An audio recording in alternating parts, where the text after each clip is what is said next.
আবার একটি নতুন রেসিপি নিয়ে আপনাদের কাছে চলে এলাম। পটল, আলু, লটের শাক আর সরষা বাটা দিয়ে রেসিপিটি শুরু থেকে শেষ পর্যন্ত দেখবেন। গরম হয়ে গেছে, দিচ্ছি পেঁয়াজ কুচি,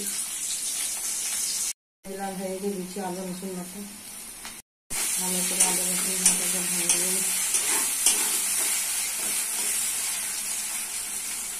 রসুন লাল হয়ে গেছে, দিচ্ছি মশলা। হলুদ গুঁড়ো 1 চামচ, লঙ্কা গুঁড়ো 1 চামচ, জিরা গুঁড়ো 1 চামচ, ধনে গুঁড়ো 1 চামচ, লবণ 1 চামচ। মশলা ভালো করে কষে নিতে হবে। মশলা কষা হয়ে গেছে, দিচ্ছি সরষা বাটা, ভালো করে কষে নিতে হবে। শসা কষা হয়ে গেছে, দিচ্ছি সবজি, ভালো করে মশলার সাথে কষে নিতে হবে। কষে কষে রান্না করে দিতে হবে।